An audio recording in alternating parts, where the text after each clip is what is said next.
Hey, hey, what's up, Chad? Do mic check. Yo, yo, GM. How's it going? Yo, GM. I thought Chad B would be here. He might be sleeping now. So if he's not here, then that is the reason, most likely. Yeah, probably. Yeah, I don't know. I think he confirmed, but could also be asleep. Yeah, maybe not. I mean, either way, there's still like a bunch of stuff. I've been super busy, just like with all this everything going on, so I haven't even been had time to like do a space in a couple weeks. It's been probably like 3 weeks maybe since we did one.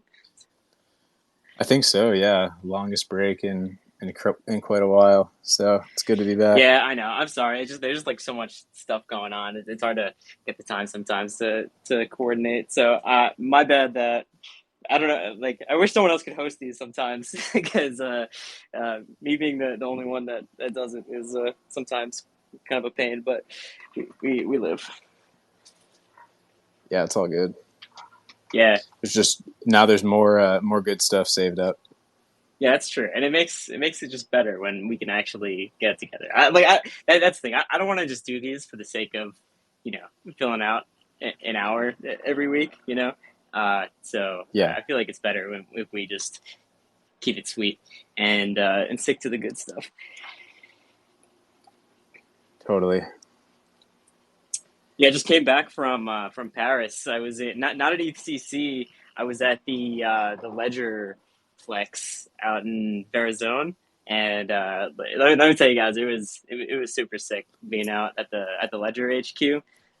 They were having a developer event over there, and they invited some of the Thor Swap team and some of the Nine Realms guys. So there are four of us out there, and yeah, just like getting like a tour of their entire facility was awesome. We got to play with the new Ledger stacks, the wallets that they're coming out with. Didn't get to take one home, but got to play around, like touch it a little bit and give some feedback.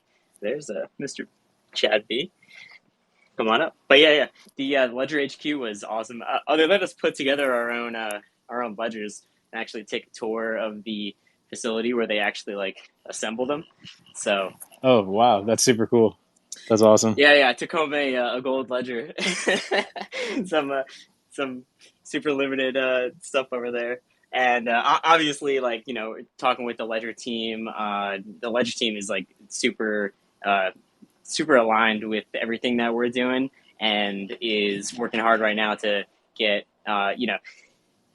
there's a couple things that need to happen in order for the Thor swap integration with Ledger to like be a little bit more salient, and they bring things like ETH swaps and whatnot. So there's like a lot of behind the scenes work that has to be done, as well as revenue sharing and stuff like that needs to be kind of worked out behind the scenes. But they seem super aligned to actually get something going with THORChain, and like they really want to make it happen. So like I could not be more pleased at the results of going all the way out to the Ledgerplex, and yeah, it seems like it's going to be some nice things for us on the horizon.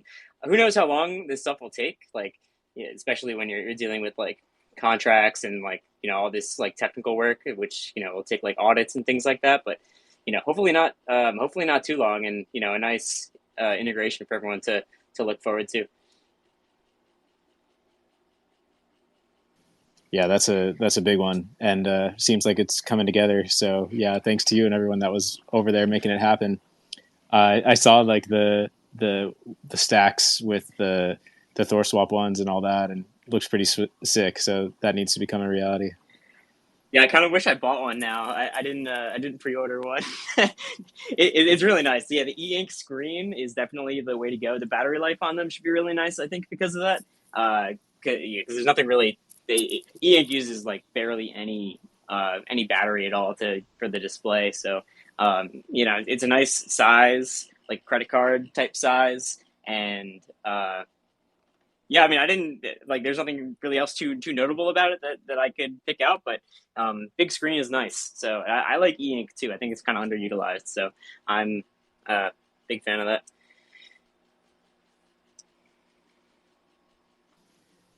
Cool, I didn't cool. I didn't know it was I didn't know it was an e-ink display. That's pretty neat.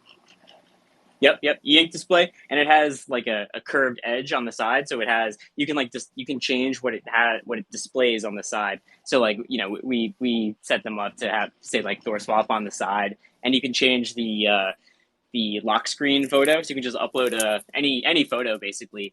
So we uploaded some THORChain photos and just threw them on the like the homepage sort of thing. So when you lock it, you can just see that. And yeah, it uses like no battery because it's all e-ink. And it also has a magnet in them, so you can just stack them on, literally just stack them on top of each other. I mean, I guess that's why it's called the stacks. But like, I don't know what the purpose of that is. I don't know how many crypto wallets you could possibly need to stack on top of one another, but it was kind of cool to see that you could stack like 10 of them on top of each other.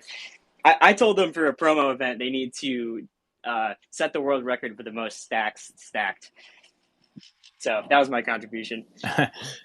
Just stack them like 300 feet high. Yeah, what if they stacked I 10,000 think stacks?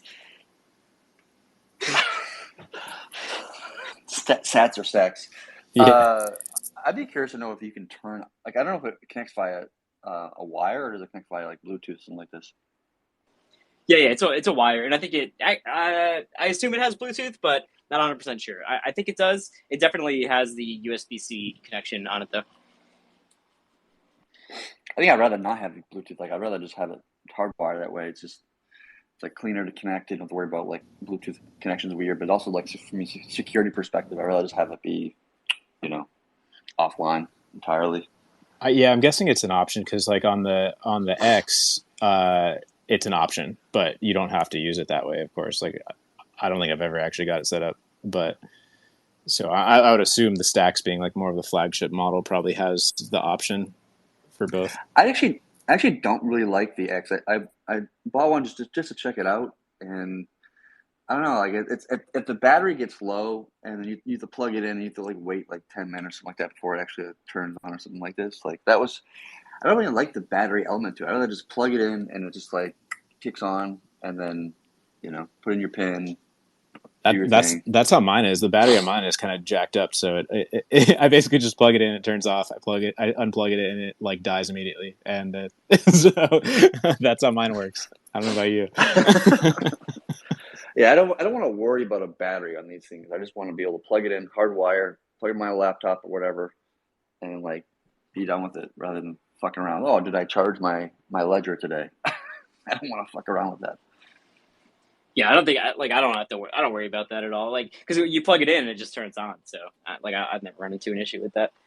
It's all hardwired though. So I mean, when we were testing it out, Chilios was from the THORswap team. He was kind of playing around with it and doing some of the experiments that they had like lined up for us. Some of the like the dev tools type things. And yeah, he had it plugged in and was doing some developer stuff. The ENS guys were also there. They were like. So the ENS core team was there, and they were like fixing like ENS displays on the stacks and stuff like that. Just doing some like preliminary work to get it actually like ready to ship. And yeah, would have been nice to walk out with one, but they were like there's their first models that they even got in, I think. So I don't know when they're actually going to be ready to ship if you pre-ordered one, but it was pretty cool. So if you did pre-order one, like I'd be looking forward to it. It seemed pretty nice, and it should work with pretty much everything that Ledger already does. Like I think it should like work out of the box with THORswap. Yeah, I think that's what'll be great about it, is just having like the screen real estate and actually being able to like as we get these integrations landing and stuff, then to have like a weird swap and it's showing exactly like what's happening on the screen. Whereas like right now, like when you're signing stuff, there's room for like 10 characters or whatever. Like it's not very clear what's going on. So I think that'll be huge when paired with things like having THORswap right on it. That'll be a game changer for sure. I'm gonna have to. I didn't pre-order one either, but I feel like I need to. No, I've got too many ledgers already. I don't need any more. It can't just be me. It can't just be me. Damn baller over here. Well, you need the stacks so you can stack them up. Yeah. What do you do right now? You just like have them in a pile or something? Like you need to stack them. Kyle, The you're a ledger. noob, brother. You're a noob. You got piles of ledgers. You got to stack them, dude. You got to stack them. Yeah, they knew what they were doing when it comes to hoarders like me. I just got them in a bowl. A bowl. No, I'm kidding. It's like one of those like it's like a bowl. bowl Wait, of hold on keys, now. like where you throw the keys to your like Ferrari in a bowl. It's just like a bowl of ledgers when you walk in your house. Yeah. Kyle, are you Yeah. smoking? Are you smoking your ledgers? Are you putting them in bowls and smoking them? Kyle, what are you doing, brother? Put down the bowl. Smoke weed, brother, not ledgers.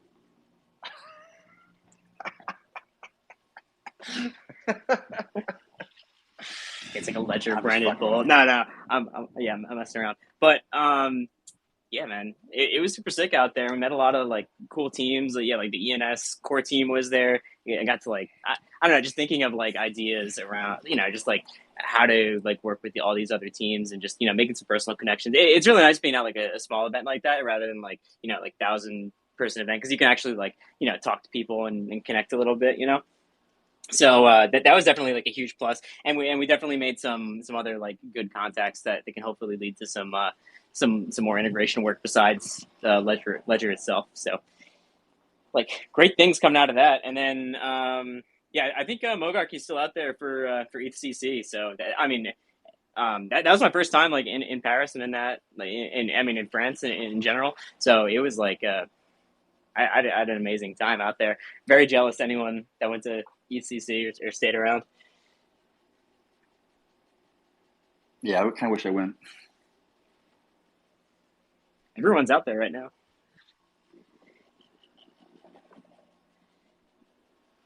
All right, brother. What's next? We haven't had one of these things in a while, so we're a little bit overdue.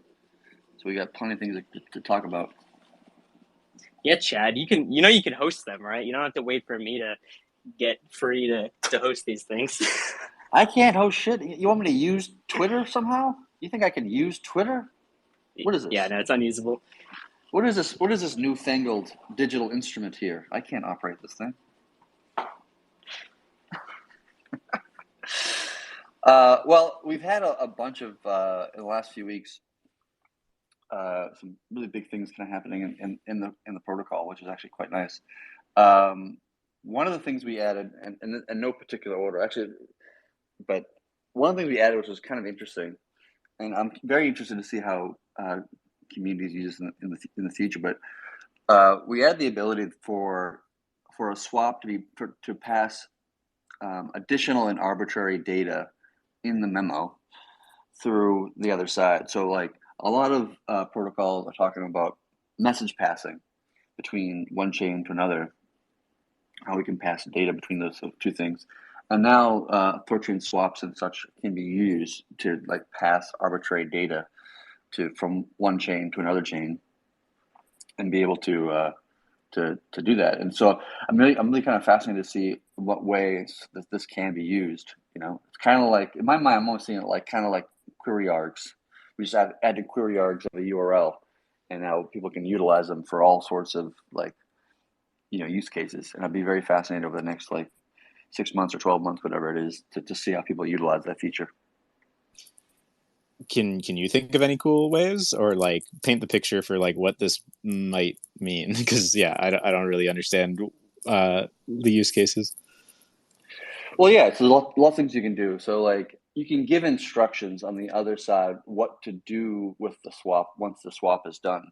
So for example, say I wanted to swap to Thor token, right, and then have Thor token be staked into VThor.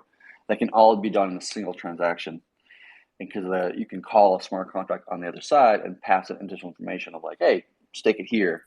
Buy this NFT. You could even theoretically do it with like Bitcoin NFTs, like ordinals and such, where you can actually theoretically buy an NFT on the other side. All sorts of different things can be used for it. and and it just kind of opens the landscape for more things that I could probably even imagine, to be honest. Okay, yeah, I gotcha. That's exciting. Yeah, yeah. Shout out to Oleg in here, the Giga Brain dev at THORswap, because yeah, he's been talking about a lot of those ideas. So I guess this is kind of what enables that. Yes, yeah, you get a lot of things you can do with it, like even things like um, if you wanted to do some kind of crazier things or complex things of like, if I only got a partial fulfillment on a streaming swap, then take the remainder of this and do this with it, and then if that, do this. Like you can embed like so much more information to do more things on more smart contracts across more chains. It's just it's gonna be fascinating for sure. So how does it work exactly? It's like a regular swap, and then you pass in an additional memo field that has like any arbitrary information, and then like how is Yeah, that received by, um, you know, like so yeah, yeah. Can you give like an example so I can like more clearly picture it? yeah, sure. So like at the end of the memo, what you do is you put in a vertical pipe, like the icon below the delete key, called a vertical pipe. Put that in there as a separator, and then anything after that vertical pipe will just get appended to the outbound memo or the outbound swap of THORChain. And so whoever's receiving that swap on the other side, like a smart contract, for example, can parse that memo, the outbound memo. Forget about the first part, but that's just for THORChain's purposes, the out colon hash. And then there's a vertical pipe, and then a bunch more text after that. And that could be JSON, that could be binary encoded, that could be literally anything. It could be emojis for all we fucking know. Like it literally could be anything. And the smart contract can look at that data, that JSON, that text, that binary, whatever it is, and then parse it and do something with it. And it can be literally anything. Like you could say, for another example, you could say the result of this, split 20% of it and send it to this place and put 80% of it to this other location or something like this. Like I want to donate 20% of this to Red Cross. I don't know. It literally could be anything. Right. Well, how is that parsed by the recipient? So you're doing a let's say you're receiving ETH on this end, just to make this a little bit more simple. So you're doing some kind of swap, and in the out, the recipient is receiving some ETH, and then there's instructions. Like, where do those instructions actually like come? Like, how do they receive those instructions, and then like how do they actually use those instructions to do something? Yeah, they receive them from the outbound memo. So when the network signs a transaction, you're used to seeing memos on the inbound, but there's also memos on the outbound. And the memos on the outbound is the word out colon and then the inbound hash that was used to create the swap, just so that the network can associate this outbound transaction with this inbound transaction, so it can kind of connect those two things. And so that's all the memo is, just that, right? Most commonly. But now you can put additional data in that outbound memo that the smart contract on the other side is parsing, reading, and then doing something with it, whatever that is.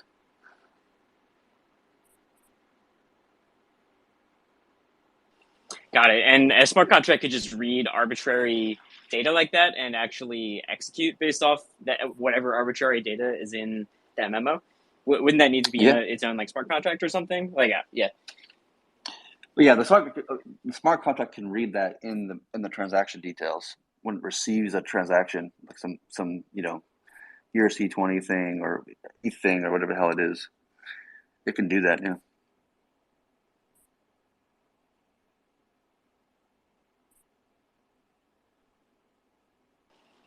Yeah, I want to see someone actually build something with this, because I feel like I need to see an example of like what it is that you could actually like accomplish, and like what new protocols you could build or interact with protocols that already exist right now. Yeah, I mean, you can think of it like there's a protocol called router protocol that does this effectively, where they allow you to send messages around, from one blockchain to another.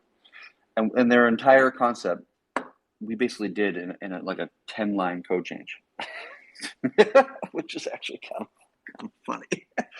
But this entire protocol talks about the things that you can build around this, you know, and we'll see what actually comes from it, right? Swapping is one thing, like doing a swap and then opening a loan with it, right? Like maybe that's what you want to do. You want to swap to some ERC20 token and then put that into Aave and open up a loan, and then from that you want the debt that you receive to be sent to this other address where you want to stake that, and then you could like daisy chain a series of like commands afterward, all in a single transaction from a different blockchain.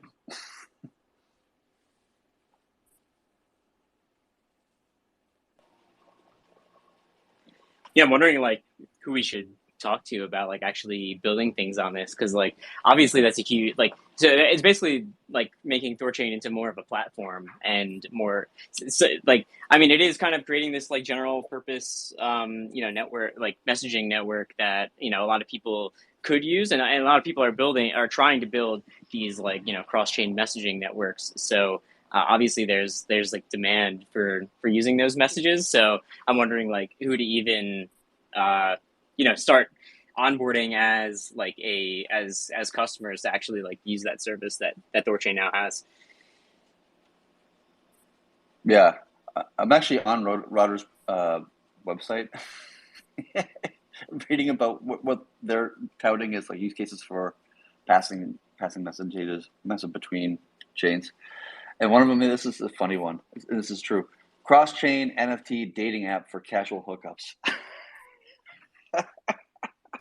That sounds like a AI generated idea. $2 billion Series A. Yeah, dude. Let's do it. Imagine having to hook up with some chick and like it's like, I got this NFT. Let's do it.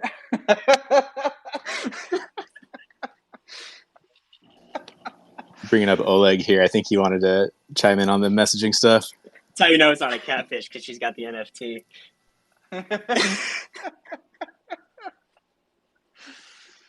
That's hilarious. What's up, Oleg? Use like that WorldCoin stuff to like verify it's her actual face. There you go. Cross-chain governance is one thing you can do with this. Yield aggregation. Hey guys, I don't have a lot of time. Oleg, how's it going? Hey man, how are you? Good. Yeah, I really don't have much time, but I think one of the main use cases, at least for us right now, that we're actively exploring is daisy chaining with Stargate protocol. So basically that would enable all the EVM chains. And right now, like we have proof of concept transactions going both ways. That works fine, but it's still a bit limited into what we can do because we don't have the space in the current format of the transaction that are carried over to EVM land to carry all the information that we want. Especially on EVM, since MEV is so frequent, we need to carry the price protection for each asset that we touch. So basically what you're describing with passing additional arbitrary data basically will enable us to unlock new routes, just because before we could not protect the users along the way. But with those like additional data fields, then it becomes viable to open those new routes because we can protect along the way. Yeah, there you go. Excellent use case. Being able to expand to additional EVMs and use Stargate and other layer 0 protocols, whatever else out there to do more with these trades or swaps. It just creates more flexibility, more power in what THORChain can accomplish for users. Awesome. Yeah, I thought you guys were using DexAg for that. I didn't realize you were using the generic message passing. Yes, so right now we only use DexAg for that, and it works, but it will be a bit limited when it launches. It will be a bit limited, but overall it will work. But with the flags, basically there's no limits. And also you can definitely do like some more degen stuff. Imagine you open a perp on GMX on Arbitrum from Bitcoin, but with those arbitrary data, you can even send in some information as to what you would like to do with the gains. So you could effectively, from your Bitcoin wallet, open a degen 100x leverage bet on GMX and send the profits back to your Bitcoin address without needing to even touch like an EVM wallet. That's sick. Very cool. All right, I'll keep listening, but I have to close the mic now.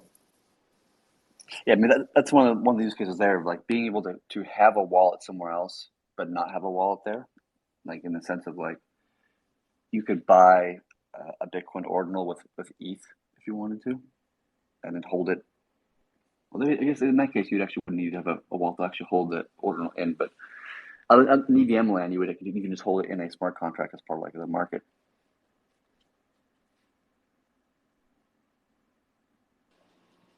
Yeah, man, super cool. I almost forgot that we added that recently. There hasn't really been much ado about that. Maybe we should write something about that. Has there been any docs put out about that or anything? I think the docs are updated with that, so I hope that is. If not, we can fix it. But I think like for me, like the feature is like very flexible and very powerful. But I kind of wanted to wait on the public aspect of it to some degree, just because I want to see people start to use it, so we can actually like attribute value to it, direct value to it.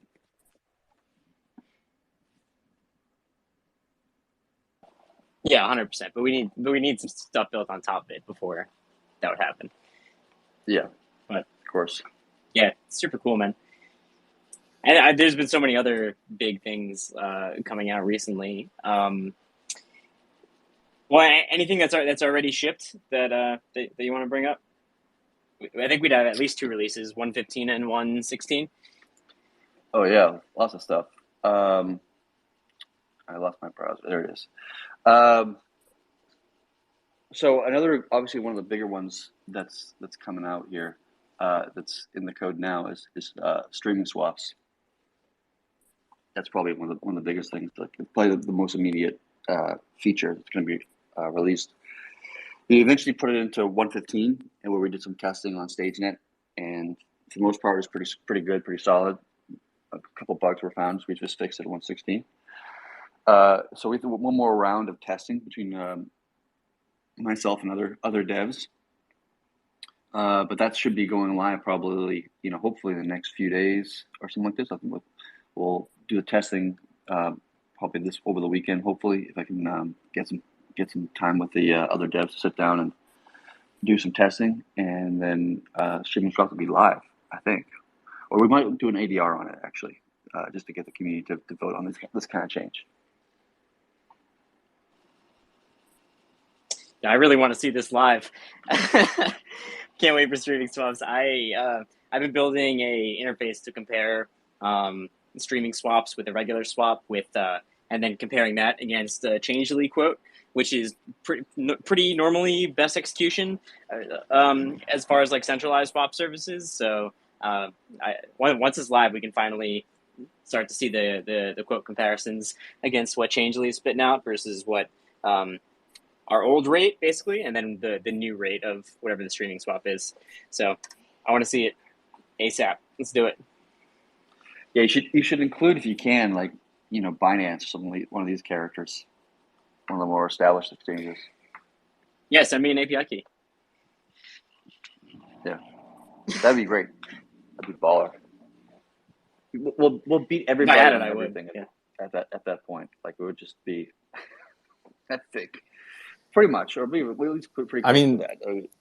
So where do you think, do you think it will be, how would you expect it to compare, or like in the beginning, and is it going to improve as pools still deepen? Like, how do you kind of think like those will stack up against each other over time?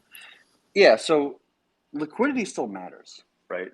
The depth of a pool does actually influence the streaming swaps capabilities. So, for example, if you were to swap between Bitcoin to Bitcoin, meaning Bitcoin synth to Bitcoin layer 1, the amount of time that it takes to do, like, let's say, like $1 million swap would be, significantly faster than if you were to do Bitcoin to ETH, because the ETH pool Bitcoin's the deepest pool, obviously, and you're swapping to the same pool twice, so a Bitcoin sent to a Bitcoin layer one is probably the most optimal trade in a sense, in terms of how much value could be, and still maintain that 5% basis points swap fee.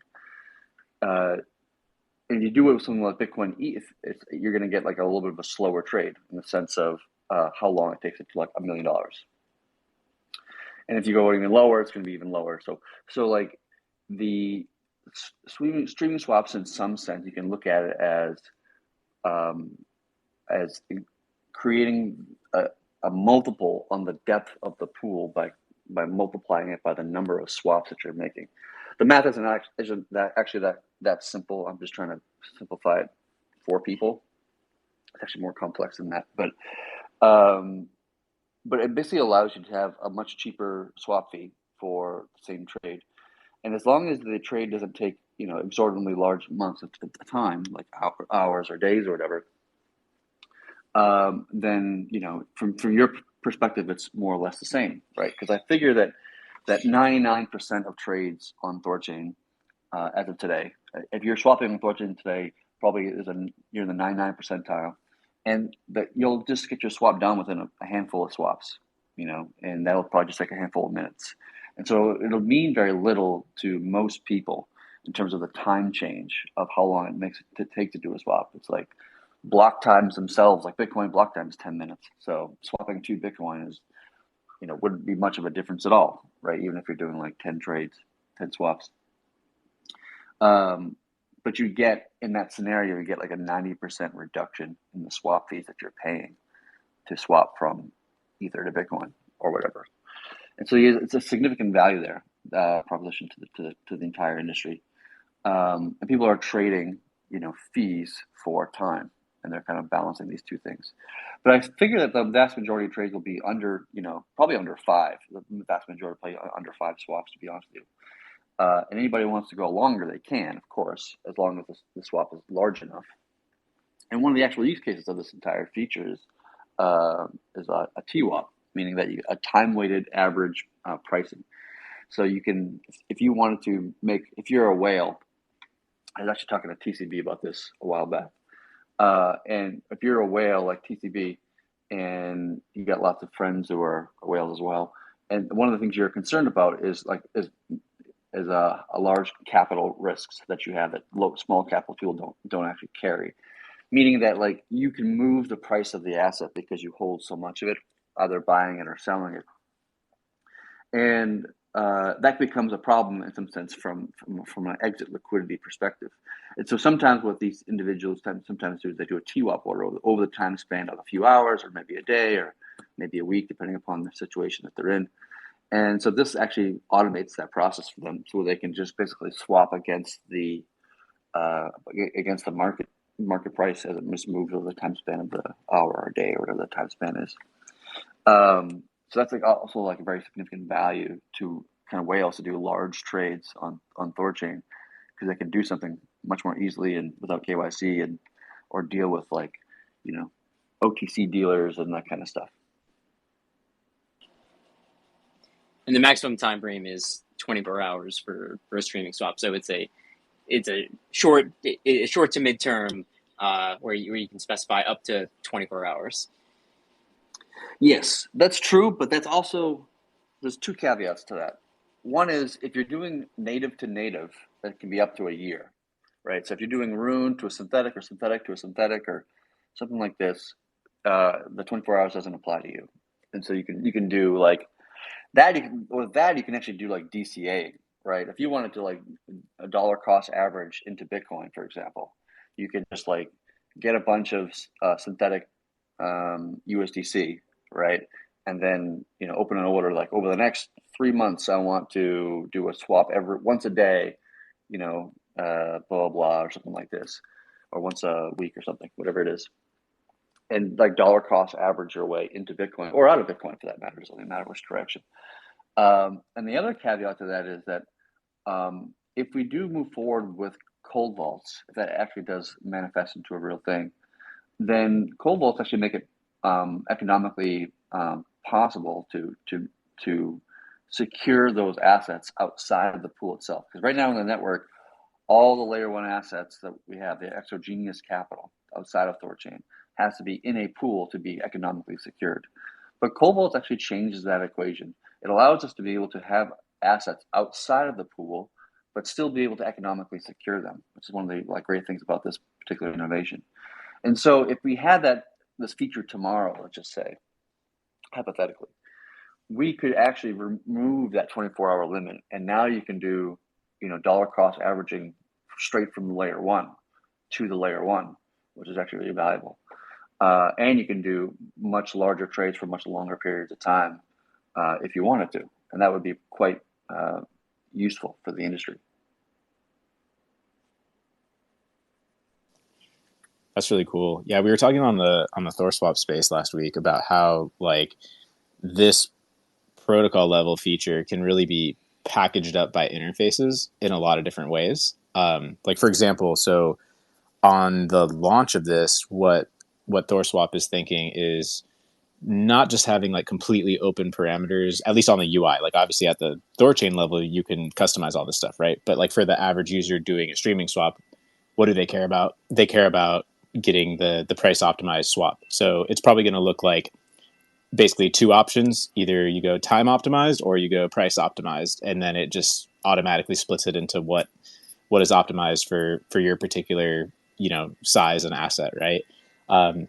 But then we were talking about how over time this same feature could be a DCA product, and maybe there's certain parameters around that, or it could be the TWAP product and stuff like that. So really cool how it enables more than one use case, really. Yeah, absolutely. I'd be actually fascinated to see how different UIs implement this feature. My assumption is that over the longer term, that UIs will use streaming swaps by default, and it'll give you there might be a button on the swap that says, "Do you want it faster? Do you have a need for speed?" or something like this, right? In which case you can get your swap faster, but you'll obviously pay more in fees. But probably for majority of trades, the button probably wouldn't even show itself, because it would be the time faster that you would get is so inconsequential. Or if you did it in two swaps, then it's basically your entire swap would be done in a minute. So why not pay half the fees for a minute of time, right? It just kind of seems fairly obvious. So I think eventually, it's actually, this is might be a little bit controversial or a little bit of a hot take here, but it might end up being that streaming swaps becomes the regular swap, and the regular swap becomes the fast swap. There might be a flippening in the minds of the industry or the community that the streaming swap becomes the regular thing, and that the regular thing just becomes for the super people who need to make a trade now, which is largely just the ARB buffs. For most people, it's just really the ARBs who need to make a trade now, because they have to ARB the pool and do it very efficiently. For regular individuals just making a trade, organic trade volume, they don't really care so much about getting it within, if they have to wait 5 minutes, I think they'd be willing to do so for significant savings on the fees. So it's just I think the stream stuff will eventually just become the standard, and everybody will just use those by default. Yeah, when I was testing this out yesterday and today on StageNet with this little comparison tool that I made, one of the things I noticed was that if you just leave it to automatically calculate the number of swaps, and you're doing a really big swap, you'll very frequently hit that 24-hour mark where it'll take a whole 24 hours to do your swap. But if you don't really need to optimize to that extent where you're doing 1,000 swaps over 24 hours. Why there'd be a much bigger reduction in fees. It's 99.99 versus 99.9. It's still pretty good to just do an interval of 10, meaning a minute between swaps, and then doing 10 swaps. You still get a 90% reduction in fees, and it's done within 10 minutes. So it's a pretty nice best of both worlds, and then you can go you could turn the interval down if you know, like I think even a minute is like way more than enough time between swaps. Like you could turn that down to every couple of blocks and instead of every block, or you can just do a couple less. If you do 5 swaps instead, you can cut. I bet you can cut this down to 2 minutes. You wouldn't even notice the difference between doing a Right. regular swap and doing a streaming swap. Right. If the R bots, if we kind of like encourage a higher quality R bots in the sense that they're more efficiently or more quickly maintaining the price, then you could, instead of doing a swap every minute, you could do every 30 seconds or something like this. Would obviously would shorten your time by 50%. But to your point, like I'm not sure we'll actually see a large amount of like trades above 10, just because for each additional sub swap that you make, you have a diminishing returns on the value that provides you, right? For every like the first swap you get like 50% reduction in fees, and the second swap you get like, I think it's like another like another 12% decrease in fees, and another like it just each time it gets quickly kind of goes down. Even if you go between like 20 swaps to 30 swaps, you're getting maybe 1% savings, right? And unless you have like some sort of massive trade where 1% is actually a lot of money, it probably doesn't really make any sense for you. So like, and the time increase is linear. So the decrease in fees is non-linear. It's decreasing exponentially, and the time increase is going. So if you went between 20 swaps to 30 swaps, you're getting 1% reduction in fees, but you're paying 50% more in time. And so like there's a little bit of a trade-off going on there. So there's going to be some point where like an inflection point sort of where like it just doesn't make sense to go larger than 10 minutes or 10 swaps, or maybe it's 15, depending upon the size of your trade. Like unless you're some sort of mega whale where you're doing like a $5 million trade or something like this, this really doesn't make much sense at all. So I think most trades are going to be in and then out of the network within 10 minutes or so. Yeah, especially the longer the swap takes, the more price risk you're taking, that the assets don't move against each other in price. So you could potentially get a worse rate. And if you set a limit, then it could fail, or, so the longer that the swap takes, especially if it's diminishing returns. Yeah, I feel like just in my just experimenting a little bit, just 10 swaps 10 swaps, one executed every minute. You get your swap within 10 minutes, and it's like a 90% reduction in fees at least. Yeah. Which is more than enough for anybody, and it's quicker than you're going to get it from any other swap service too. Right. And is it worth a 9% reduction in fees for 10 minutes of your time? Yeah, probably. I know many people who would say that's not the case.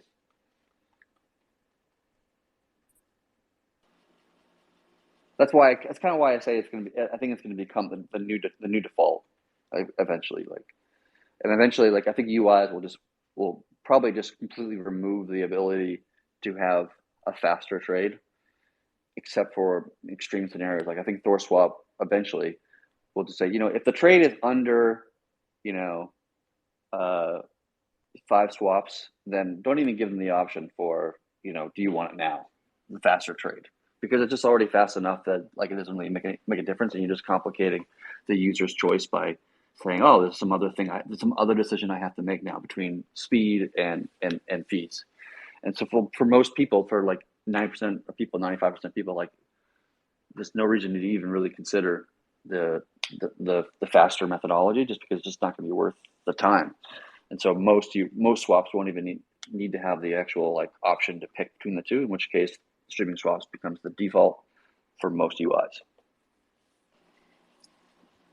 So to you, is the streaming swap quantity, the interval where you're selecting, wait how many blocks between each of these swaps, is that kind of arbitrary, where it's just like, oh yeah, a minute sounds pretty good as a default, or is there like any reasoning behind? I mean, it's semi-arbitrary. The important thing there is that you want to make sure that if you were to do it just every block, hypothetically, right, and just do 10 swaps and 10 blocks, just real fast, you wouldn't actually end up saving much money, because each time in each block you're making a trade and you're pushing the pool price away from yourself, right? And so what you're looking for is, you want to make a trade, a sub swap, and you want an arbitrage bot to push the pool back in the other direction, assuming that the trade was large enough to actually push the price in any significant way. And then have the arbitrage bots push the other direction, and then so the next swap you have has a better price execution. Otherwise, you're just pushing the price away from yourself as you're doing each of those swaps. That's why you shouldn't really do it like every block, because you're not giving arbitrage bots time to arbitrage the pool. And so right now we're saying 10 blocks, just because a minute's a good round number, and it takes anywhere between 10 seconds to 40 or 50 seconds for an arbit bot to do its thing, depending upon what chain it is and other kind of attributes. But like, it's just like it's a 10 blocks is just kind of like a recommended default. But UIs like THORSwap and other ones should do, I would encourage them to do their own research and look at, arbitrage time and come to their own conclusions. Of like, we could probably get away with 7 blocks instead of 10 blocks and improve the speed of this whole thing.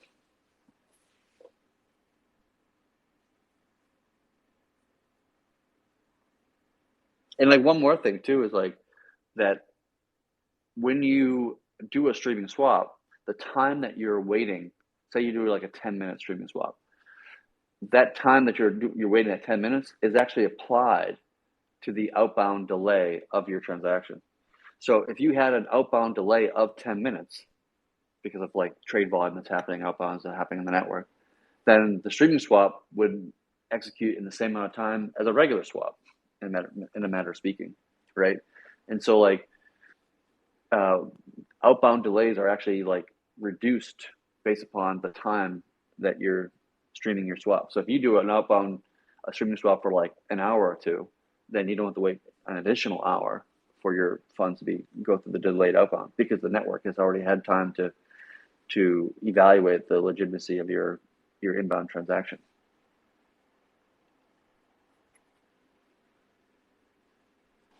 If anyone has questions about these like specific features, feel free to come up. I just brought up Juggernaut. What's up, man?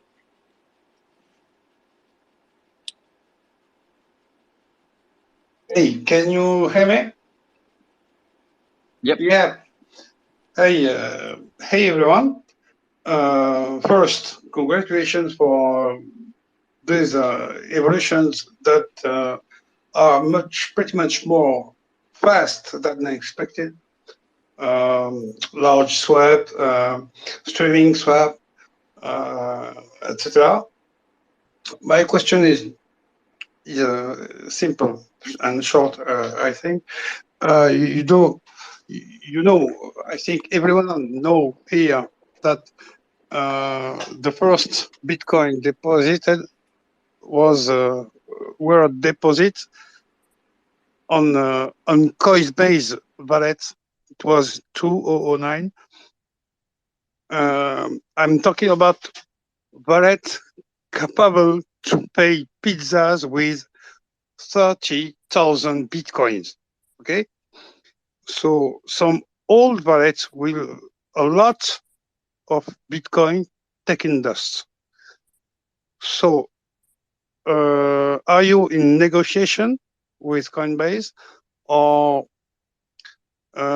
is there a way to integrate with THORSwap, or better put THORChain in backend of Coinbase wallet? Is it on its way, or Coinbase decline? Thank you.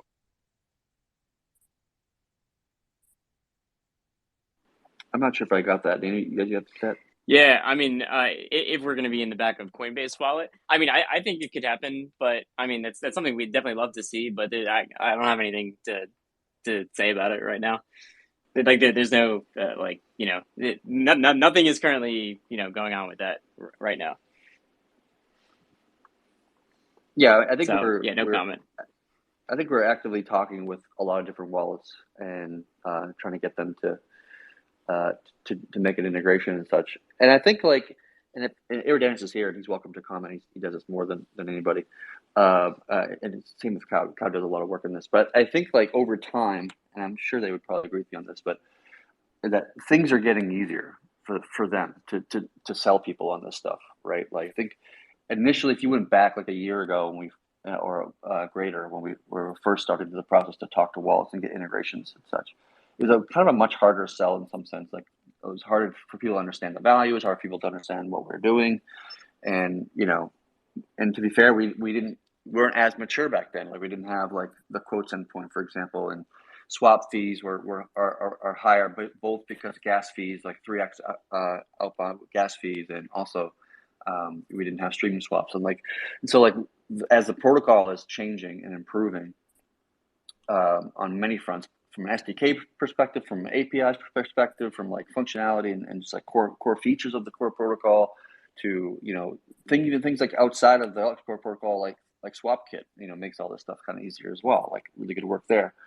And so like things I feel at least are probably, and I think Iridanus would agree with me, and Kyle would too, is that things are getting easier when we talk to these wallets, and as we're knocking down their reasons of why they're don't want to do it or whatever the hell it might be.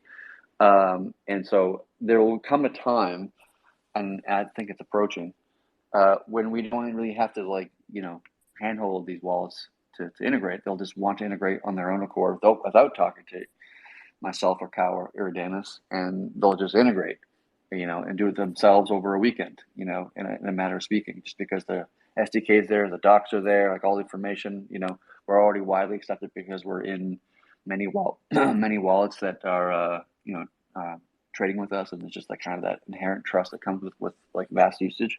So as we get more and more wallets integrated, which is already happening, it's easy to get these things. Some will be harder to convince in the longer term. Like for example, I personally doubt Uniswap is going to integrate with us anytime soon, just because I think they're just fixated on Ethereum for some reason. But I think eventually they will, in my opinion. Like it won't be tomorrow. It'll probably be in the order of years. But at some point, when THORChain becomes such a utilized feature in so many other protocols, that Uniswap and all these things will probably just naturally have to integrate, just because we're the only option to be able to just support, important assets like Bitcoin and other ones. Okay, thank you very much for your answer. Well, yep. If I understood well, it's step by step, but yep, it will become a time. And thank you for your work, guys. I'm very proud to be there since 3 years. I wanted to say that. Onwards. That's all. Onwards, my friend. Hell yeah. Yeah, and especially as more of the bigger brands as Trust Wallet and Ledger start integrating THORChain, then it just becomes more salient. It just becomes more obvious what it enables. Not everyone's seen it yet, and a lot of people, everyone's focused on their own thing, and a lot of people don't look outside their own bubble. So it definitely takes time to permeate outwards, I think. So yeah, it definitely does.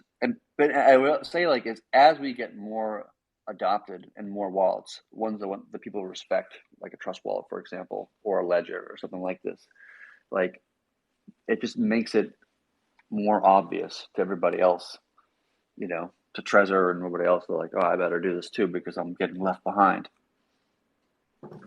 And I should also mention that the Ledger team, they they made a note while we were there that they just saw so much support from the THORChain community, and even the Ledger support team told them that people were asking for THORChain powered swaps in the back end. So it definitely, people see that, and they and that makes people's heads turn a little bit, and then we're there to actually help them connect the dots, because a lot of people just don't realize that what this network does is even possible. First off, that's itself is just a huge point that to drive across. People don't even realize what we're doing is native asset transfer, not not some kind of wrapped thing, or we're doing our own thing with no dependencies. So it's not even obvious to a lot of people, especially if they've been focusing on shipping for years and years to millions of people. Yeah, absolutely, totally agree. The Rune Army does a great job in the Twitter sphere, and they actually do create a lot of awareness and pressure to, for other people to integrate and to even like things like I think Ledger was saying that like they were that they were getting so tired about the community asking to like fix some. I think it was adopting a new version of the Ledger like app on the Ledger or whatever, and they're just like we finally got them to stop tweeting to us to adopt this thing. So helpful. Before I forget, quick update on that. Some of the guys that we met at the Ledgerplex, they're the people who developed basically half the plugins in the Ledger store, and they're super into writing apps specifically for Ledger. So besides helping with the ETH plugin, those guys are also hopefully going to be doing an updated THORChain app for Ledger. So then hopefully we can get out of developer mode hell and start to have all the regular THORChain features just natively in Ledger without having to, basically like change a bunch of settings and like go on THORswap to check your balance and things like that. Hopefully once these guys get to work on it, that should all be much more natively integrated into the Ledger platform, so they can add things like message deposit and support for everything that we've been like needing for a long time, which definitely just helps with the broader like adoption of THORChain and making it easier to actually like interact with your Ledger, which is like what a lot of people use to secure their assets. So just wanted to make sure I mentioned that.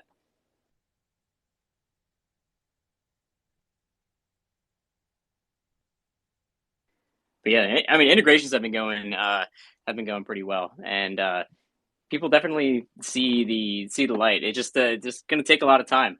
Like it's definitely on the order of years that it'll take to get everywhere we need to be. But every integration that we do makes it easier for the next one to happen. It also creates like a moat, right?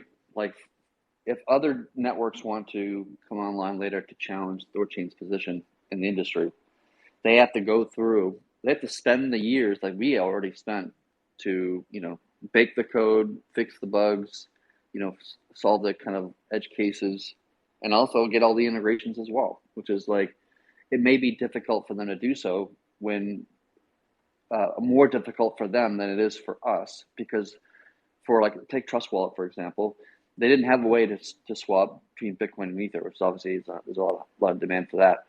And so once a second person comes along and says, hey, I can do Bitcoin to Ether swaps for you, they'll be like, well, we already have that, and price execution is actually really good, and the experience is really good, and all that kind of stuff. And it's just like there's not a lot of drive to add it, right? Not a lot. There's less value proposition for. Yeah, the network is more mature. They have a good relationship with the team. There's really no like the amount of work it would take to integrate a whole new protocol with its own paradigms is a bigger lift than it would be worth when it's just covering basically the same roots. Right. I think that's my theory, at least. We'll see if that's actually true or not in the long term. But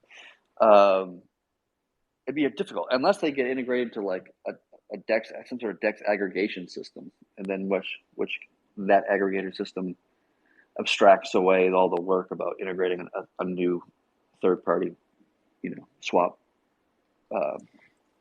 path. Yeah, and that'll for sure happen because that's already happening in the EVM space, but it's only happening in the EVM space right now. Like there's, obviously there's 1inch, there's Paraswap, both of those like gigantic ERC20 aggregators, but they don't do anything beyond ERC20s. So once they start, branching out and start using our liquidity, I mean, then it's basically just the whole aggregation theory of just like whoever has the most roots is going to get there. So we just need to keep shipping on that. And we're gonna have Finn Blue here. Hey.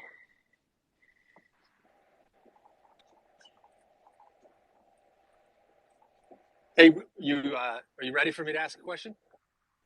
Go for Hey, it. sorry, it went blank for a second there. Hey, two quick questions. Wondering if you can provide an update on where we stand with lending and the third party review there. And then also there was a comment made by the THORChain Twitter handle maybe a week or so ago about core devs kind of reassuming responsibility for primary product development. I'm just kind of curious what exactly that means. Sure. Let me answer your first question first. So Block Science is doing what's called a risk report, right? They're not evaluating the legitimacy or illegitimacy of the protocol itself. They're not there to say that this thing is awesome, everybody should use it, or they're not there to say this thing sucks, nobody should use it. They're there to formally document the risk scenarios and the failure scenarios of lending. And the reason why we're doing this is so that the community as a whole have a very explicit and clearly written document that is, spent months in research and analyzation to figure out what those things are, so that the community can, when they vote to enable lending, downstream, they are well informed, right? We want the community to be a well informed community, because obviously that just means a higher quality vote. This is better and healthier for the protocol itself, of course. So that's what they're doing. So this document is going to have just, here's how it can fail, here's what the risks are. It's not going to say, here's the rewards, here's the upside, here's how it can ruin the best, higher market cap than Ether. I don't know, like this, whatever. Like, it's not going to make anything positive. It's only going to say effectively like negative things. But it's important for the community actually understands the risks and of this protocol, and so that everybody can make an informed choice what that is. That should be coming out in the near future. I've read it myself. I don't know, Kyle, have you read it yourself? I'm not sure if you've read it all. I've seen that it exists. It is way too long for me to bite into right now with everything else going on. Yeah, it is a long. So I haven't read it. Yeah, it's not a one pager. It's considerably longer than that. I have read it, and it's overall it's well written. The guys who did write it, they come from a traditional finance background, so they're approaching it from a traditional finance mentality. And it'll come out probably in the next few days, I'm assuming, or maybe next week or something. I'm not exactly sure when, but it feels like it's pretty nearing. There's a few small edits that we've requested them to change, to clarify. And to be clear, like they're free to write whatever the hell they want. We're not telling them they can write this and they can't write that or this. Like, it's their report. We're just giving them as much information as possible and making sure that the information that they're providing is true and accurate to how the network actually works, or the risks that actually are, or that we don't phrase things in a way that's maybe a little bit misleading or could construe some things or something like that. That's my focus when I actually read this thing and give feedback to them about how it's written, to make sure it's accurate, real, and not misleading. So that's coming out in the near future. You'll be able to read it, and I think that's quite valuable. The second component, what they're doing, is simulations. So they're building Pythonic models to simulate various scenarios, and so we should be able to take the current situation of lending, like fast forward 6 months from now, the current situation of lending, put it into simulations and be able to, like, what if this happens, and what if that happens, and what if this happens, and what if that happens, and then be able to model those things and illustrate a result and produce graphs and charts and stuff like this to help that stuff. And we'll actually have dashboards available to the community that are live, that you can go there and look at the health of lending and see how many loans are open, and if they were all closed right now, how much room would be minted, and what is the health of the lending protocol, and like there's a bunch of different things just to give people real-time information about this whole thing and how it's operating, how it's working, that kind of stuff. Did that answer your first question? Yep. Okay. Second question was about a tweet that the THORChain account had about a week ago about the OGs kind of coming back. So I think the OGs have been trying to do what we call plain obsolescence for the last 6 months or 12 months or so, and some of the OGs have actually have exited, and they're not currently contributing to the project anymore. And I think what actually happened was that that myself and other individuals felt that there's still a lot more to be done, and there's a lot more highly valuable features to be executed, like lending being one of them, and streaming props being another one, and maybe that's cold vault, maybe that's perpetuals, order books, like these kind of things. And the Nine Realms team was doing a really good job around a lot of things, but they'd only have so many resources, so many people, so much time, so many hours in a day, and so forth. And so we're having a bit of a hard time, getting everything done because there's just so much pressure on them to get a lot of things done. And so the choice was made between myself and Lena to come back to the project on a full-time basis to actively work to make sure that the rest of the protocol is delivered and things get done and done well. And not that Nine Realms wasn't doing it well or anything like this, but just make sure that everything gets done and executed well, and make sure that the network is fully realized in terms of what it's possible for it to actually accomplish. Does that make sense? Yep, sure does. There you go. Hey, we're glad you're back, Chad. As if you ever left. Well, just another follow-up thought. I know that Heimdall, I still see occasionally stuff from him, but not nearly as much as a year or two ago. Is he part of that group that's coming back? No, Heimdall is out. Heimdall, we talked to him about coming back, and I think for him, he just feels like he's been working on this project for a really long time. He was one of the original devs of it, and so I think he just wants some time to himself, or maybe work on something new. Who knows? Heimdall is not one of those. He's definitely exited at this point. I hope he comes back. It'd be great because I love that guy. He's a great dev and a great resource, and a good person overall. But no, he's not one of them. Just primarily just myself and Lena are the ones that are coming back to help the network get to where we want to get it to.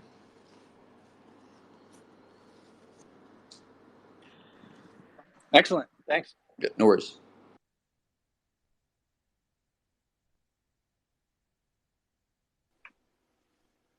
Cool. So also on lending, is there ADR being drafted for lending right now, or anything else to say about that? So I haven't been super up on the lending stuff. Because I've just been focusing on the integrations front of things. So with this block sign support that's coming out soon, is that coming with the ADR to propose the lending and initial launch features? Yeah, so that's part of it. So an ADR is in the process of being drafted now, and in that ADR we will kind of say that we're looking to launch lending. Here are the initial parameters of lending, and we've had Block Science do their own kind of review process to make their recommendations of what they think are good values for the configuration of lending, and we're actively talking about those values now between the devs and Block Science and so forth and so on. And so when the ADR does launch, it'll be say, hey, here's the parameters that we're looking to launch with after audit and conversation with an external or third-party resource like Block Science. Here's the risk report that they've spent the last month or two writing. We will probably include a counter thing written by one of the devs on the rewards. Here's the risk report of all the ways the failure scenarios and risks that this thing has, and then here's another just document written. Here's the reward report of here's why we see it to be valuable. Here's the upside of lending and why this is something we should be doing. And then people can read both of these things and then come to their own conclusions of what they feel is right for the protocol, and then vote with their nodes to say which direction we're going.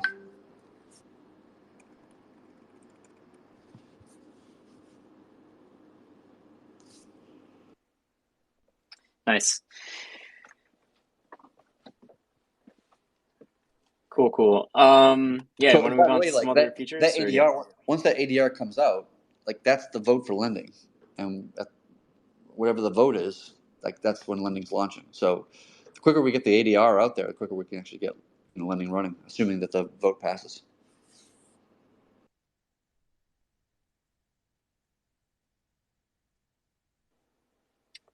Nice.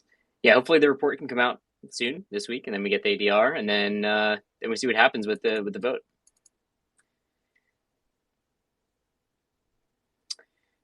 Yeah, other stuff.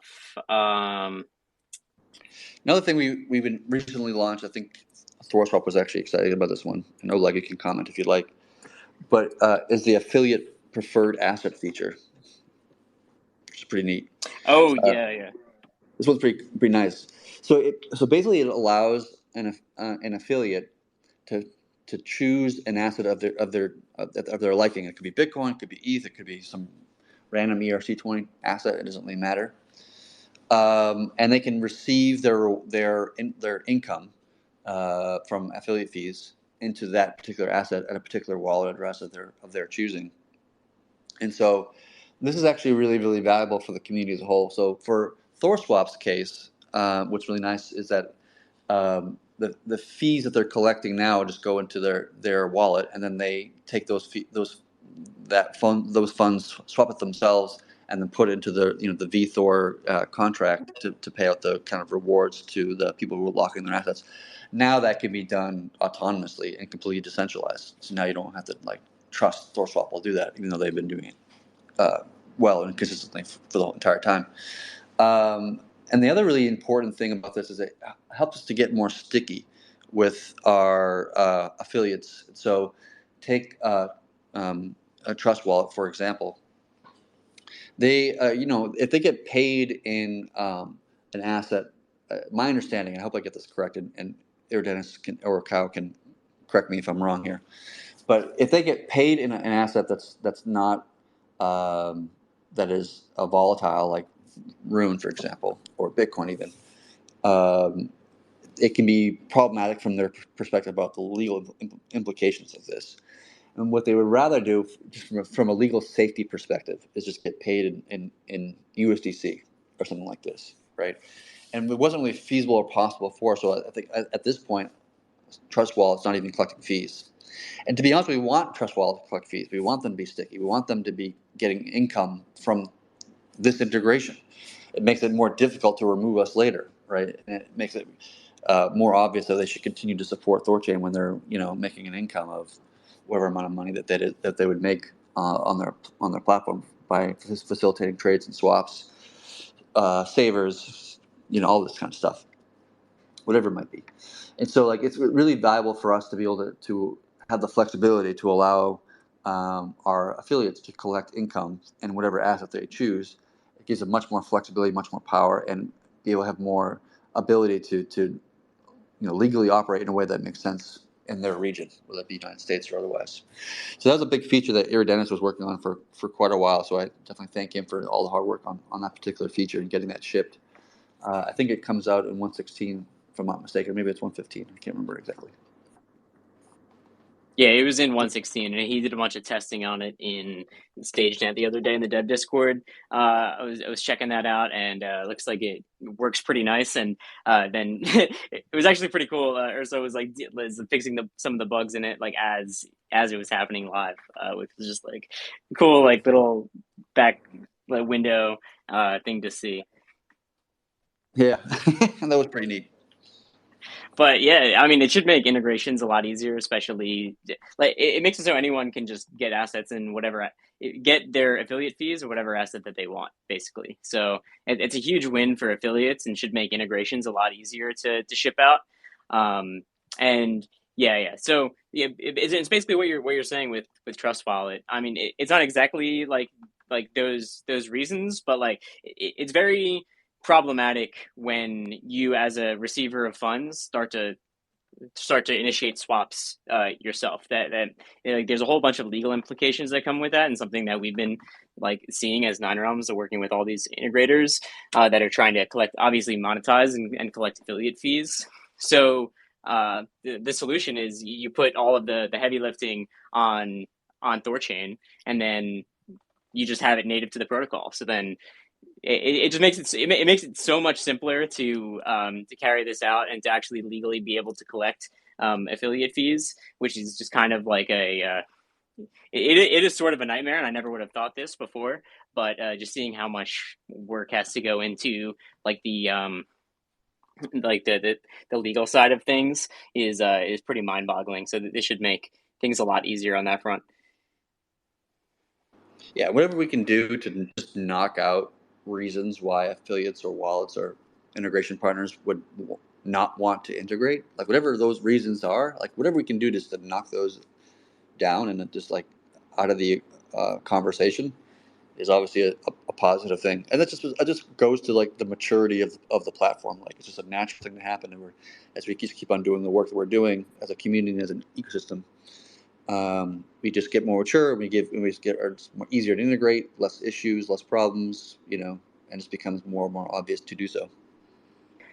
And the best integrations tool, I think, is just going to be a link to however much Trust Wallet or THORswap is getting paid, essentially. Like you think about how often it's going to start dispersing Bitcoin or USDC into their wallet once when they start collecting collecting just a couple basis points off each swap. It's going to get pretty big pretty fast. And if they start collecting 6-figure income on the monthly, that definitely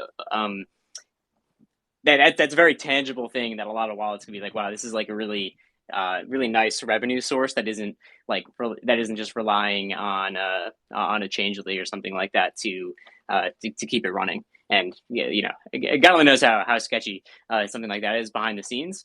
But being some kind of open protocol like this and being able to see like, wow, this is how much is getting paid to each affiliate every single week, and seeing those numbers, then adding it up and seeing how much that you could do based off your own wallet's volume is a pretty attractive proposition. Yeah, I would even add that like once they start making an income based upon the trade volume of their wallet, then they're incentivized to obviously have more trade volume, because that would mean more money, of course. And that means that like they want to integrate with more assets, more chains. In Trust Wallet's case, like I was looking at the other day, and like this, I was looking at like the Bitcoin wallet, whatever, and I was trying to do a swap, and like to do the actual swap, like the swap button was like in a sub menu somewhere else. It wasn't like very, right there in front of your face to click and make it happen. And so like once they start making income on those swaps, maybe they'll like change their UI so that the swap button's more, dominant and more prevalent in the UI, and therefore would cause more trade volume, which of course is better for the protocol itself. Like we want people to have trade volume, obviously. So like it just creates the correct incentives that everybody is aligned in the same direction in parallel, and we're all heading towards Valhalla.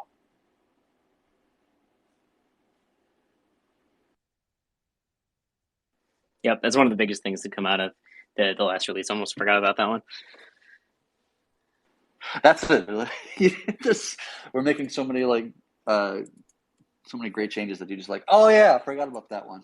I know. I'm going through all the milestones. There's like so many. It's like, oh my god. One of the other things that we should probably bring up, I don't want to just beat everything to death here. The changes to the reserve income, and I believe it's a US dollar based fee now rather than a rune based fee that's paid to the reserve. Yeah, that was a change that was in, I think, 115. Or maybe it was I always just lose track at this point, but once maybe it was 116. I can't remember. But it's basically changing the fee that the reserve gets from the swaps to be a USD terms rather than rune terms, which obviously just means it's much more stable. Because in low times, obviously there would be less fees, and in high times there would be more fees in terms of like bull markets and bear markets and this kind of thing. And having more reliability and more predictability about the swapping process is probably a good thing in general. It just creates more stability, and which is a better instrument to be used for traders, especially for larger trades and institutions. So I think that was a change that was made. I mean, I remember actually talking about this concept and this feature like way back when, like way before the network even launched. This is like when I was writing the actual code, like in the early days, working with Lena and others. We talked about the idea that like we didn't have to pay everything in Rune because we already have basically a price oracle built right into the core protocol, and so we can pay fees in any asset. It can be Rune, it could be something else, it could be like arbitrarily anything in the world. And it's kind of funny to see that conversation we had literally 4.5 years ago or 4 years ago. It's like now like manifested in some small way.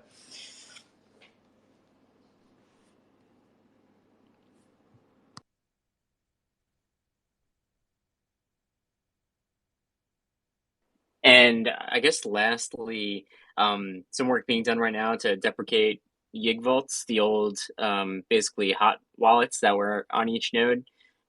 So Chad, you're doing some stuff to get rid of the Yig vaults. What's going on with that? I mean, it's just about cleaning up old cruft in a matter of speaking.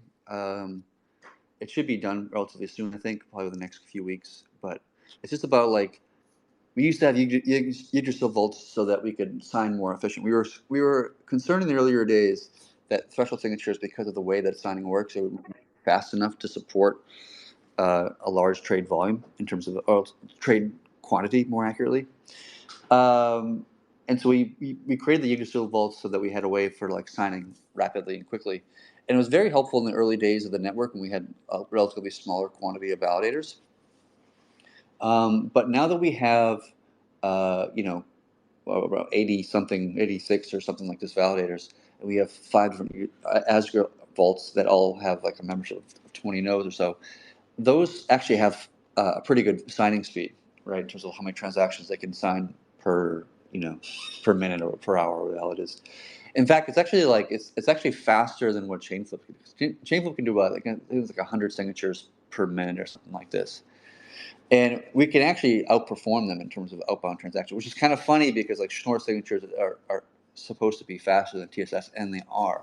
But because of the way that our network is architected, we can actually outperform Schnorr signatures, which is kind of funny to think about. So we don't really need Yggdrasil vaults anymore, and we haven't used them for a long time. And I think at this point, it's just about kind of cleaning up the old cruft and just kind of getting rid of it, and just clearing the code out of the Yggdrasil code out of the network, and clean things up a bit.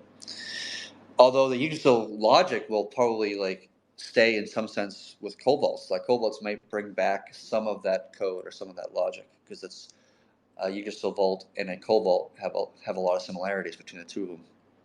So there might be some kind of bringing back some of that logic for that particular purpose or use case, but it's just a cleanup thing we're doing. Same thing with like clearing pending liquidity. Another thing that happened in 116 was like we've had people who wanted to do dual-sided ads. Like I add some Rune, I'm going to add the Bitcoin later, or vice versa. And they added one side but never added the second side for whatever reasons.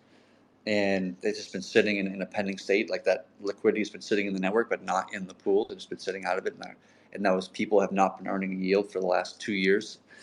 And almost all of this liquidity that's sitting in pending is like from literally 2 years ago. And so there was just a PR to just like have the network auto clear that liquidity from the pools by just committing it into the pool. So if you do a dual-sided ad and you do one side but not the other, and a week passes by and you didn't add the second part of it, then the network will just commit the first part, and then you're earning rewards on that first part. Just another cleanup thing.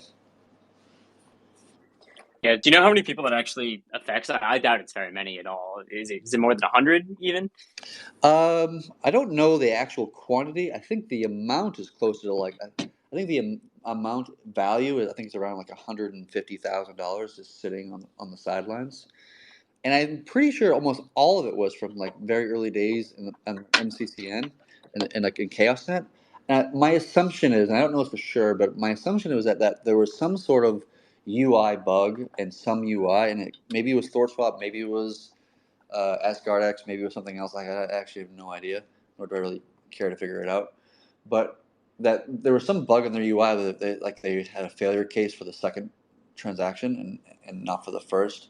And so like a bunch of people got into that state, but then they weren't aware they were maybe the UI didn't show them that they were in that state, and they weren't really aware they're in that state. And so like the people that this affects, to be honest, probably don't even know that it's affecting them, because they're basically sleeping at the wheel at this point, in a matter of speaking. So almost all the liquidity was added like over a year or two ago. So it's just like it's been sitting there on the sidelines, not really doing much, and we don't want to have value just sitting there doing nothing. That's just not helpful for anybody, not for the LPs and not for the protocol either. So it's in the best case scenario, I think, for both individuals, that the network gets deeper pools, which is good, and the LP gets their liquidity, and they get start earning a yield on those assets.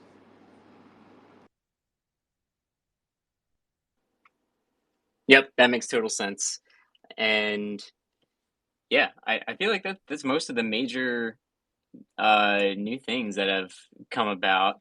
And I mean, there's just been so many, and with integrations and everything like that, it's just such a busy time. I mean, I don't think there's ever really been like a slow time in THORChain world. Like I think it's been pretty just shipping steady for the past couple of years. But I mean, and now especially is just like just shipping on all fronts. And yeah, looking forward to streaming swaps. Hopefully, getting live like this weekend. Maybe that would be super nice. Would love to see it. Working on Unless it. you're gonna put an ADR. But I mean, I don't know. I think you should just me personally, I think you should just ship it. But Yeah, should you ship it? What do you think? I mean, I think you just ship it. Yeah, go for it. Yeah, What do you you have my think? blessing. Cow, ship it. Ship it or do an ADR. What do you think? My vote's ship. I don't think it's not like it's a complete overhaul, and it's something that can't be immediately turned off if there's if there's reasons to turn it off. So that's why I say ship it. Yeah, I think the argument for shipping it would be that the concept of streaming swaps is already supported today. Like in the sense that somebody could manually do those individual trades. They paid more in like gas fees, but they could literally do it today if they wanted to. So it doesn't have that effect. Like it's not really a new thing. It just makes it easier to accomplish something that you already have. The argument for doing an ADR is that this does actually change the system income of the network, because people are going to be able to pay less fees on their transaction, which means that LPs and nodes would earn less rewards from those individuals. But at the same time, it's going to also trigger a higher volume of trading. So we're going to increase fees just from more volume, decrease on a per user basis, but increase on a quantity basis, on like a unique swappers kind of scenario. So how that affects the like end yield for LPs and nodes and savers and so forth and so on, we'll see what that actually is. Right? To be honest, I don't have a clear picture of what that is. We'll find out in the coming months, and it won't be immediate either. Like we launch streaming swaps tomorrow, let's just say, the fees and the income of the network will be identically the same as it was the day before, because it requires requires integration partners to actually do the work and integrate the feature, right? I don't even think THORswap's is quite ready for stream swaps yet, and they're probably going to be one of the first and earliest ones to do it. So it's going to take months for like stream swaps to really, really be rolled out across the entire ecosystem. So that'd be a slow process. But I can see arguments to not do an ADR, and I've seen arguments to do an ADR.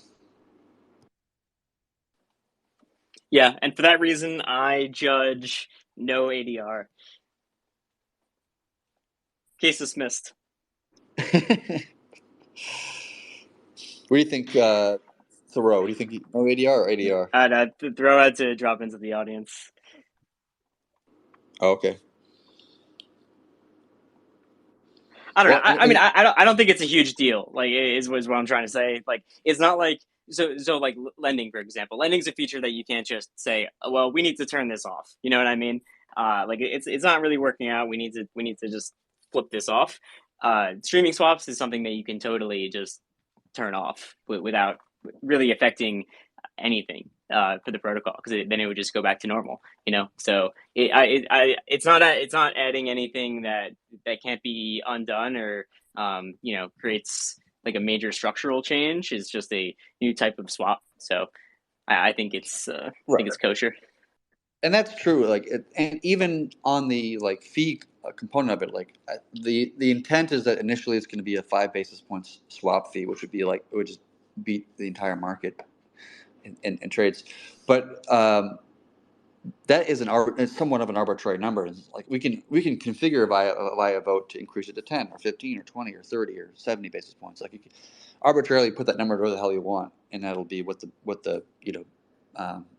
the base fee is for the network as a whole. So like if we find that it's not, we've traded off too much fees for whatever, we can always just shift that number if we want to. But I think the intention is that that we're going to have a guerrilla tactics to massively expand the network in its user base and its integration partners and its swappers and the types of people who would utilize THORChain. I think is massively going to what we're going for with this feature change, and we're willing to sacrifice on the system income to acquire more market share and more usability and more competition, and be more competitive with Coinbase and other people that you can get across Bitcoin to Ether trades for. I think that's really kind of the goal in some sense, and we need to let that kind of ride for a while before we actually see how well it does or does not benefit the protocol.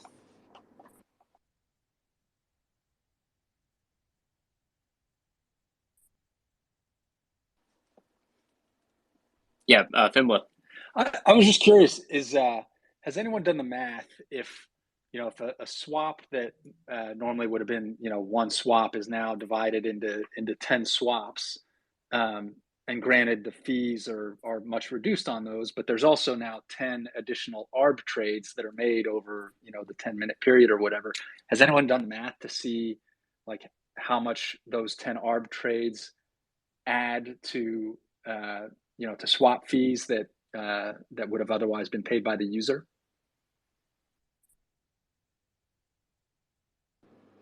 I don't think so, to be honest with you. We'll see. I actually don't have a good answer to that question. I think we'll find out over time of how much the fees are affected by these little mini trades and swaps and such. My assumption is that if I had a knee-jerk reaction to what you're saying, is that it wouldn't be significant in my view, just because for a lot of these trades, depending on which pools we're talking about and what volumes and whatnot, but a lot of these trades, these mini sub trades, sub swaps or mini swaps, whatever you want to call them, won't have a significant effect on the pool price to make it viable for an arbot to actually go the other direction. I think it wouldn't be enough meat on the bone, in a matter of speaking, to make it to pay the costs that they would have to pay to do it. We'll see if that might shift and change with a higher volume of streaming swaps, right? All going in a particular direction. But I think initially, I don't think it'll have a significant effect in one direction or the other. That's my knee-jerk reaction, but I have not done the math out to your question. Cool, thanks. Yep.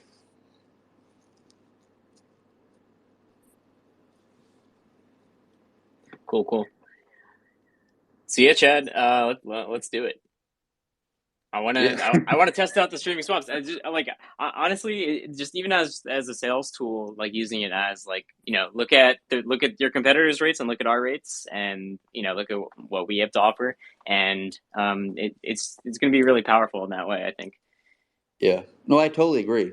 It would be great, and since you're already working on that simulator thing that you were talking about earlier, is being able to create a script where you can take a transaction that was made either on THORChain or elsewhere, and say and just be able to tweet oh, should have made a streaming swap.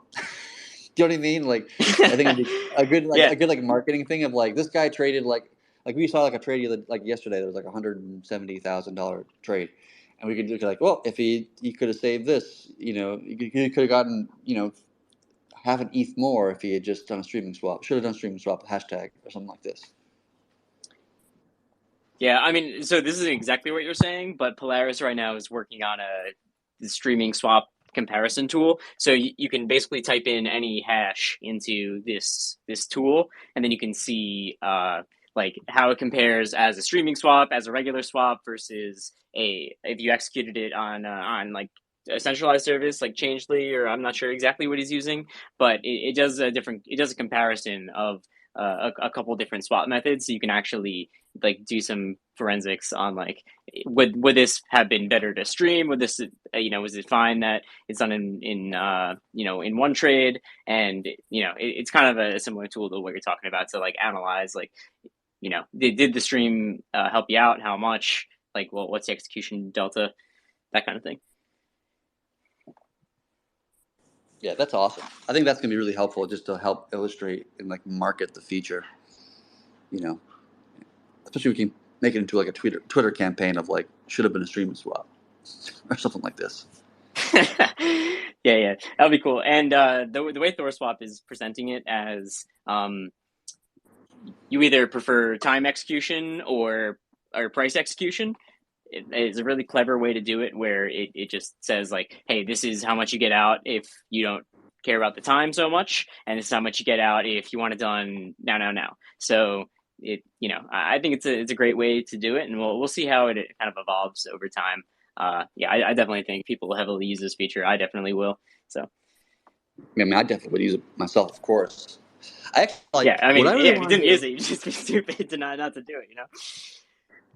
What I really would love to do for this feature, like from like a marketing perspective, I think this is awesome. But maybe other people think this is a dumb idea. But I had to do like a trade the other day on to fiat on an exchange, and just the depositing of like USDC to this exchange uh, took like they needed like 70 confirmations before they would acknowledge that my USDC was even sent to them, which is like what, like 15 minutes, something like this.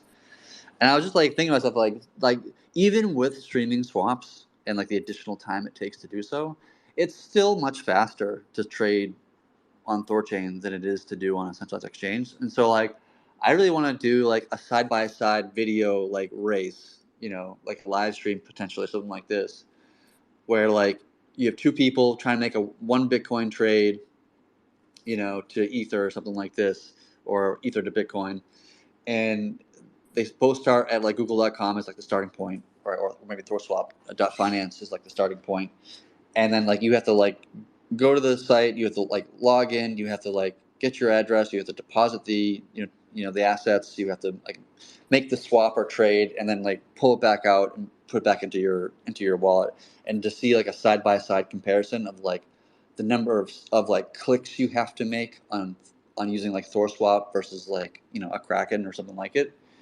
and then the amount of time that it takes to do so. And I will almost like I can guarantee you right now, like just logically speaking, that like the number of clicks will be probably like 1/50th or 1/30th of what it takes to do on Coinbase or like Kraken or something, and the time would be like probably like 4 times faster or 3 times faster than it does on like a centralized exchange, just to illustrate the point that like it's so much faster, easier, more convenient, cheaper to do your trades on THORswap or THORChain than it is to do it on any of these centralized exchanges.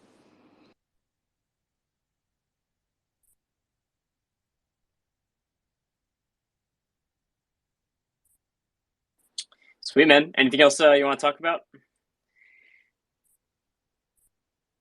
I think that's it for me. Anything from the audience?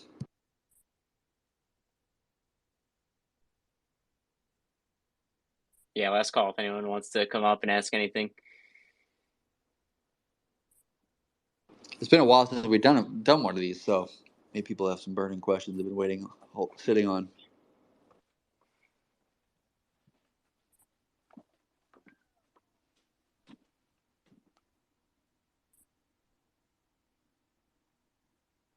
Well, either way, it'll be up on YouTube, so people can come watch the recording. I put the transcripts up there too, as always. So if you don't want to watch the whole video, which is probably way too long because it's like what, an hour 40 so far, you can just scrub through the transcript and get to the part that you want to get to, or just put into ChatGPT and ask it to summarize what we said.